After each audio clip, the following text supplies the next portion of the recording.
Hello friends and welcome back to my channel. My name is David and now we have a Friday Reads. This is apparently a booktube tradition. And so this month, instead of reviewing every book as I finish them, I figured I'd try the Friday Reads out and see how that goes and see which format I end up liking after a month of each. So I'm going to talk about not only the books that I've finished reading, but the ones I'm also currently reading. And I'm also going to, because I play board games, talk about the board games I've played this last week. And so that'll be a dual kind of thing, because Angela over at Literature Science Alliance talked about board games that she was playing in her Friday Reads. So I figured, that's a great idea. Even if it's just two of us talking about those things, that's great. I'm excited about that. So far this month, I have finished 3. I have DNF'd 1 more, and I am on the cusp of finishing 1 other book, which is why part of me was tempted to avoid the Friday Reads, because I've almost finished a book that I'm going to be, that I'm working my way through. So let's start with my DNF. This was a disappointing DNF to have.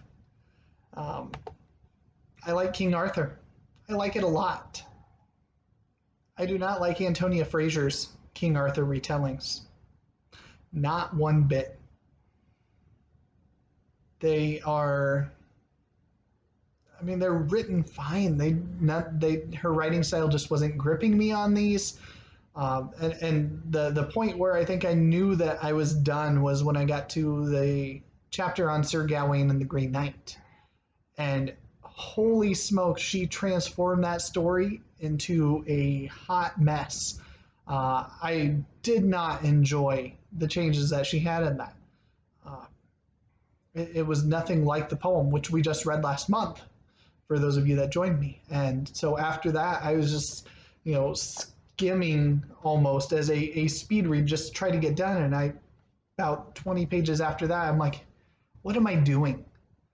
I am forcing myself to get to the end, to say I'm done with it without enjoying this. Now, that's not how we roll. That's a DNF. That makes me nervous about the next book from Antonia Fraser, which is Robin Hood retellings. Now, granted, I'm not as familiar with the Robin Hood retellings, so there's a chance that it may not rub me the wrong way like it was with King Arthur. I'm extremely harsh on some of the King Arthur that I read, because it's something that I've known and loved for most of my reading life. So yeah, that was disappointing, but rather than forcing myself to get through another 80 pages of that, I figured I'd rather read 80 pages in something that I am enjoying.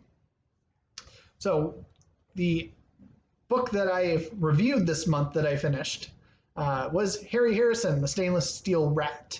You can check out my review for that. I'll have that down in the comments below, or in the description below, as soon as I get a chance. I really enjoyed this one. It was a solid 4-star read.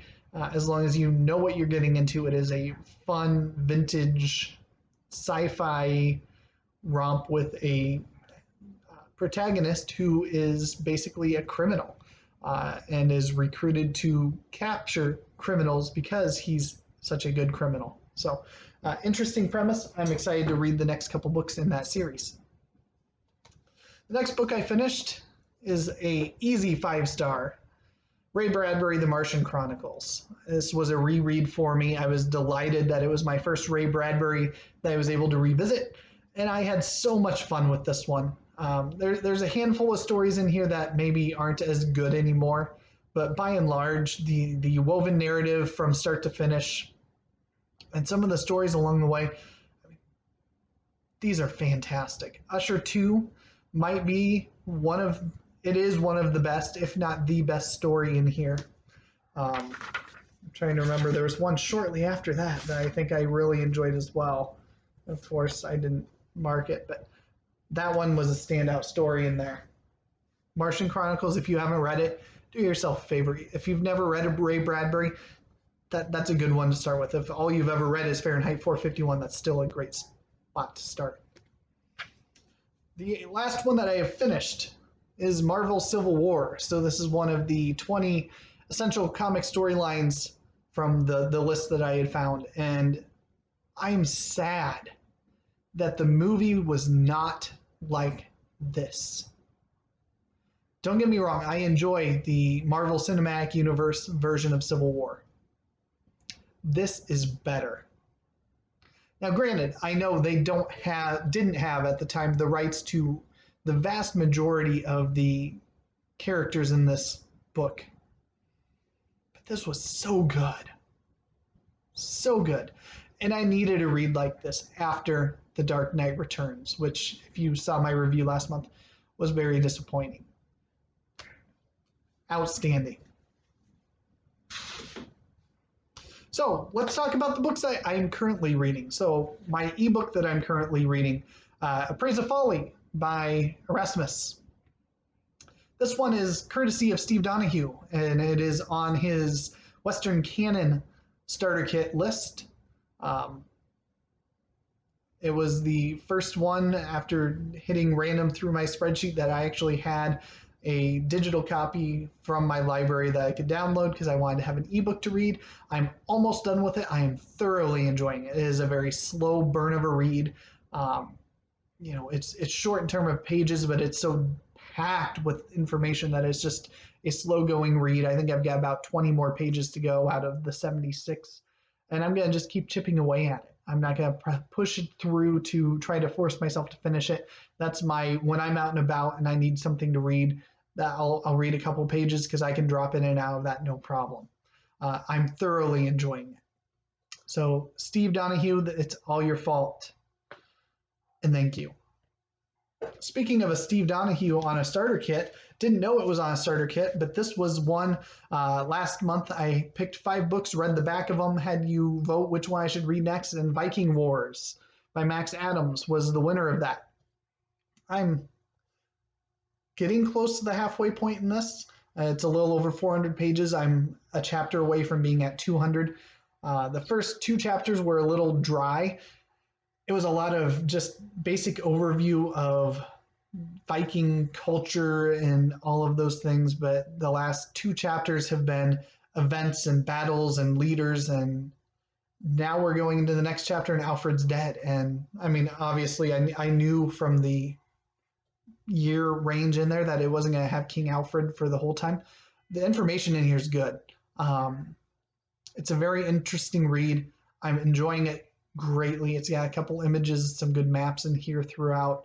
But this one is fun. It's a lot faster read. I mean, the font is relatively good size, so it looks like a chunker of a book, but it's really only just over 400 pages, not counting all of the notes and everything at the end.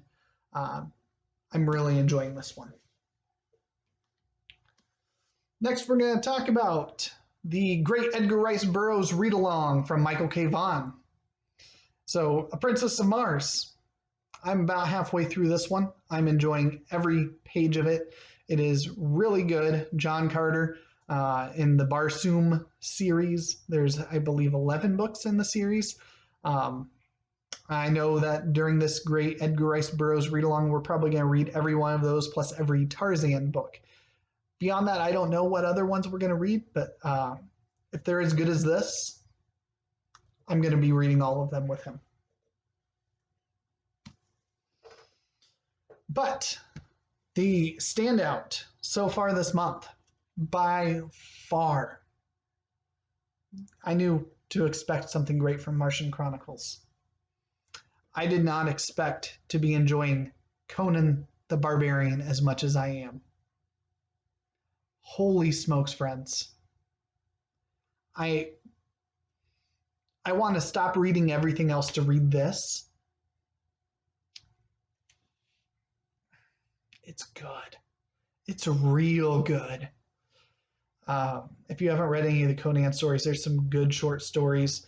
I'm sure Michael K. Vaughan can recommend some good starting ones. But from the few I've read, Tower of the Elephant is great. The Phoenix on the Sword was the other real standout one. The God in the Bull was pretty good too. Frost Giant's Daughter was okay, but those other three have been great. I'm enjoying this immensely. This was one of my booktube spin results, so I was happy to be forced to dive into Conan, and I'm enjoying every minute of it. So, the Silmarillion. Tomorrow, my part 2 of the Silmarillion's going up. It's awesome. I love it. The part 2, I was expecting to be more of the drier chapters like were in the first part of there. I was wrong. There's only one bad chapter in there, and it was short. This is great. There's some good stories in there, and the best ones are still yet to come. I don't reread this enough, but I'm going to start rereading this more often because it is just so rewarding to dive in here and just read these stories. So 2 more, and these are both graphic novels. So I've started Green Lantern, the Sinestro Corpse War. I'm through the prologue and the first issue. I'm going to try to hit another issue or 2 of that tonight, and maybe throughout the weekend try to push through a lot. It's a pretty big graphic novel. I don't know much about Green Lantern at all, so a lot of the events aren't familiar to me, but I'm still enjoying it a lot. Yeah, I mean, even if I didn't have Civil War, this right here would be doing enough to redeem from The Dark Knight Returns. And speaking of redeeming from The Dark Knight Returns, Steve Donahue and the Mayberry Book Club are reading Batman Year One.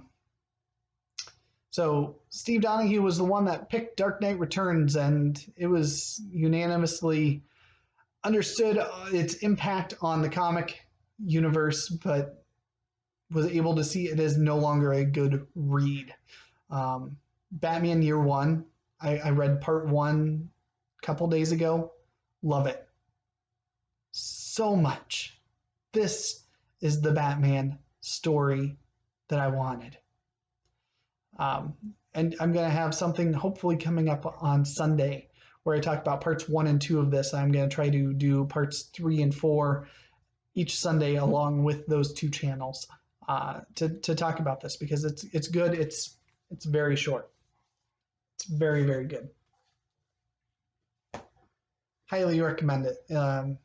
If you don't know a place to start for comics, I think this would be a good one. So that brings me to the end of what I'm reading. So now let's talk about the board games I played in the last week. Now you'll notice that normally I don't have this white table with that chair behind me. Tomorrow I'm having a whole group of people in the local area over to play board games. And I'm so excited for it. From noon to 10. We're going to just have a blast. We've got multiple tables set up down here. I've got my whole collection of board games available for anybody to play, and I'm sure people will bring their own games. So I'm looking forward to get a lot of games played.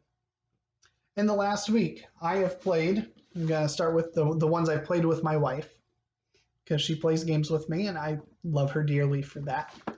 We played Castles of Burgundy, so this is by Stefan Feld. This is very much a staple board game. It is a classic, a modern classic in board games where you're rolling dice and using those dice to select tiles and place the tiles on your little map when you have numbers that correspond to try to complete areas to score points. And it's fun. It's fantastic. It flies by at 2 players.